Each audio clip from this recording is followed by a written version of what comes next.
Hello, everyone, and welcome to the Ag Innovation News Podcast, presented by the Agricultural Utilization Research Institute of Minnesota. I'm Dan Scogan, your host for the Ag Innovation News Podcast. Guests on this show will shed light on innovations in value-added agriculture, will highlight important voices and work that's being done throughout the Minnesota ag sector, and educate the public about resources and organizations that support Minnesota agriculture. Today, we welcome to the Ag Innovation News Podcast, Karl Greden. He's co-founder of Apparo, a company focused on creating protein and other food ingredients from underutilized plant feedstocks. And we can take a deep dive into that as the program moves along today, including the fact that Karl was on a webinar, and we want to go back and talk about that a little bit as well. But Karl, first of all, welcome to the Ag Innovation News Podcast. Glad you're here. Thanks for having me, Dan. Looking forward to talking about this today. Let's introduce you to our listeners a little bit. Tell us a little bit more about yourself and your background and what brought you to Apparo. I grew up on a farm in east central Minnesota here, just outside of Pine City. And I went to the University of Minnesota to study chemical engineering and got my master's in environmental engineering from Carnegie Mellon. And when I moved back to Minnesota, I was looking for opportunities actually in the renewable energy space and got connected with some folks there turning waste, which will come up more in our conversation here, turning waste into fuel. And I'll skip a bunch of the background there, but with those people that I was working with at that company, we eventually got interested in agricultural feedstocks. And so we started working with first DDGs from the ethanol industry, and then started looking at the food aspects of that, actually working with brewers' spent grains. And so that really kind of kicked off my career in the food space and in the agricultural space. For our listeners, just tell us a little more about Apparo, because we're going to talk about that quite a bit today. What's that company? What's its mission? What's its vision?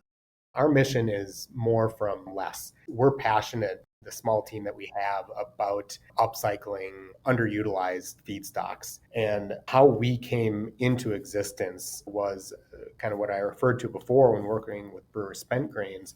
We started a company there called Zia 10, the company at that point that was just focused on brewer spent grains. And so we developed a technology to recover protein from brewer spent grains after the brewery process. And we partnered with Anheuser-Busch to commercialize this. So we actually spent 2 years traveling out to New Jersey every week to fully develop and investigate this process. And the reason we were doing all of that traveling was that with brewer spent grains, you have to process them very quickly because they're to put it nicely, a bioactive material because they're wet and hot coming out of the brewery.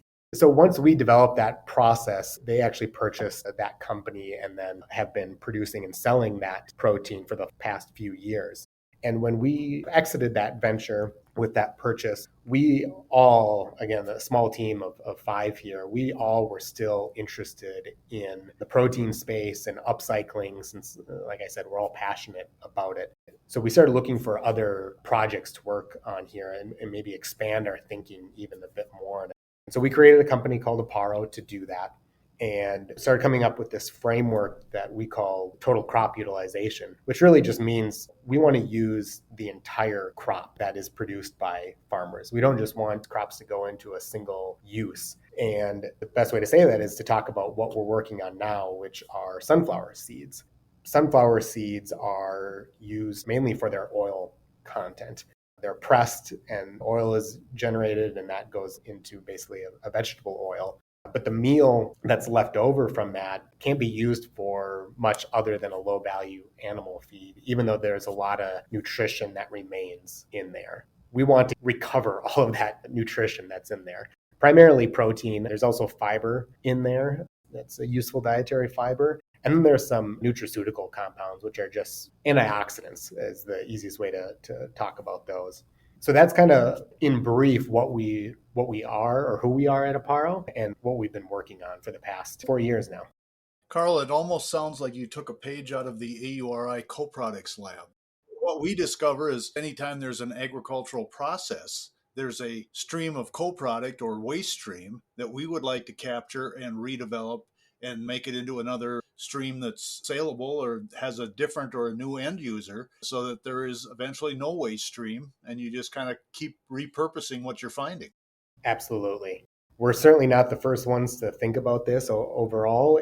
even going further back into the processing timeline and making sure that everything that's in the seed, in this case being a sunflower seed, can be processed into a really desirable and usable form. Awesome. And how far of a stretch was it, or how far away from renewable energy do you think you ended up? With the recent push and some new incentives to make renewable diesel mainly being supplied then by agricultural feedstock, to that being oils from soybean or other crop oils, seed oils, we might find ourselves kind of back in that area a little bit, even if we're not the ones producing the fuel. Because what we really want to focus on now is food, since we've developed so much expertise there. So what are your specific responsibilities with the company, Apparo? I lead the product and process development, or the R&D portion or function of the company. What that's entailed here is working on how we extract and isolate these proteins, since that's our primary focus, even though it's not our only product. So we work with a number of companies. We have a number of food scientists on staff that are all intimately involved with that process. And then expanding on that, while we're focused on sunflower right now, we keep our eye out on how else we can improve both our sunflower processing, but also what feedstocks we can look to in the future and how we can start working with those within the framework of our existing technology. I know when I look at your website, it says Apparo creates food ingredients, including proteins, from underutilized feedstocks. Put that in layman's terms. I'll do my best to put that in layman's terms. Being a technical person, I can get in the weeds a little bit. Maybe the best way I can say it is that underutilized feedstocks are those that still have nutrition in them, but that they currently in an unusable or undesirable form. And a lot of the times that's the case because of the way that they've been processed upstream. And the example, or the relevant example here, is with sunflower seeds. In the typical pressing process, they are pressed at very high heat and with holes present to remove as much of that oil as possible. And what that does is it causes the proteins to, the technical term is denature, but what that means in practice is that they can't be used to make foods in forms that people want to eat. And that's the big problem with that when you're not looking at the seed from a holistic sense. So if I'm tracking that right, Karl, and I don't wear a white coat ever, but you don't want to ruin the next available product by processing the first product incorrectly. That's right. You can think about each step in the process and how you can be as gentle with it as possible so that it doesn't affect anything downstream. That's the biggest benefit to doing that, is that you can get more nutrition out of the product or out of the feedstock. And we're going to talk about sunflowers in particular, but is there a long list of underutilized feedstocks? There's some very large volume ones like canola and palm kernel.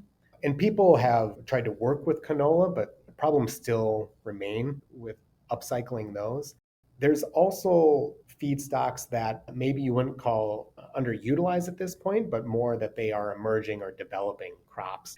And the best examples of those are hemp, which is a growing crop, and even more minor ones like pennycress and camelina, that processes can be developed to recover all of the available nutrition there. It could present another viable crop for farmers, whereas right now there's not enough market for the products that currently exist with those feedstocks or with those crops. And you did a lot of work with the sunflower. Was there a reason you picked sunflowers? Yes, there was. I'll say the two major reasons for working with sunflower from our perspective was its global abundance and its regional significance. There's a lot of sunflowers grown globally. It's over 50 million tons.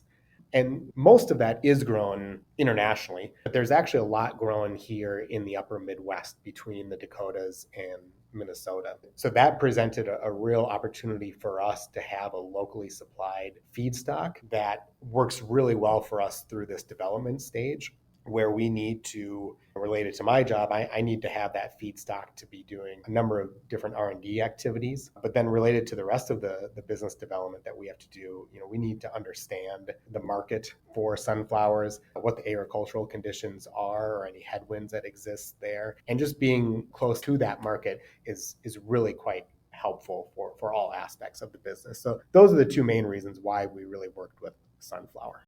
And being close to the market, is that for sustainability and economics? Yes, and since we are located here, most of the team, it allows us from a smaller sustainability standpoint. It means we don't have to travel as much to get to those meetings and those investigations that we need to do. But then as we look to expand, being close to that market is definitely important for that sustainability aspect of the business. Without reading me your whole report, what did that initial research find? I'll say mainly just how fascinating of a product sunflower is. Sunflower plants are really quite incredible, right? I think quite a few people know that sunflower heads follow the sun across the sky. And they actually just recently discovered what is likely the main mechanism for that.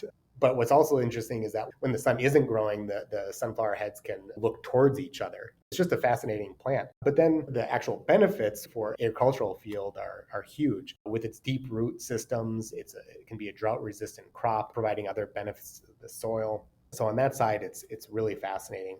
To us on the producer or the processor side, it's the nutritional properties and the unique aspects of those ingredients that we're able to make out of that. And the big thing that came out of making these products and researching how to make these products is one of the proteins that we make is sweet. And that is the natural property of the protein. We haven't modified it in any way. The sunflower seed itself produces a sweet protein. You just wouldn't know it until you've isolated it like we have. And this is something that doesn't exist on the marketplace for a mass-produced agricultural crop, a sweet protein. And we think that's going to be immensely valuable to the ingredient in the consumer product space. Karl, I've got to ask before I take my break here, is what you learned in that initial sunflower research transferable to other underutilized feedstocks? Yes, a lot of it is. We really think the technology itself can be broadly applied.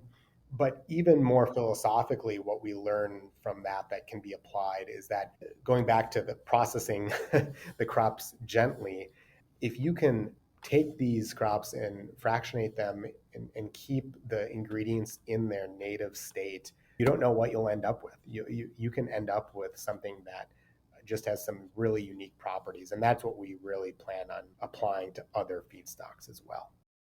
I want to talk about a webinar that you participated in and get back to a little more on your role in the ag and food ecosystem. But I want to remind our listeners, first of all, that you're listening to Ag Innovation News Podcast presented by the Agricultural Utilization Research Institute of Minnesota. And we have a guest today from Apparo. Apparo is a food ingredient company that creates proteins and other food ingredients from underutilized plant feedstocks. And we're talking to one of the co-founders today, Karl Greden. Karl, I appreciate your time and the conversation so far, but as I mentioned, you did participate in a AURI Connects webinar Wednesday. You were one of 4 panelists who were talking about sustainable proteins. What did you take away from that conversation? My main takeaway from that conversation was how many interesting things are going on in the protein space in regards to sustainability. We had a wide range of businesses on that panel, and everybody was able to bring a unique viewpoint to how they address sustainability because everybody has to address it differently when you're working with very different systems. Apparo views our sustainability efforts as this ability to upcycle underutilized crops and get ingredients directly into consumer products. Other folks on the panel were associated with the meat industry, and they were figuring out how they can reduce their carbon footprint and water footprint in very unique ways that we can't address because that's not that's not our business. So it's really fun to be a part of a conversation where everybody has a different thing that they are working on in regards to sustainability. And it seemed to me as the conversation in that webinar was going on that we were hearing that each of the 4 looked at sustainability a little bit differently, but that their consumers were curious to make sure they were doing things in a sustainable way while not causing harm to the earth in any way. So there also had to kind of be a story with each company. Absolutely. The way that we're seeing that is that we just recently had our protein products certified as certified upcycle. And so when people buy our protein and put them into consumer products, they can slap that label on there that says upcycle certified. And what we have found from consumers is that that type of awareness for something that makes sense to people is growing. When something is upcycled, there is somewhat of an intuitive nature to that the consumers seem to be gaining a broader knowledge about, and we think is going to be quite valuable as we move forward. I just want to be clear with our listeners today, Karl. You are creating protein ingredients and not necessarily protein type products for resale to the consumer. Is that right?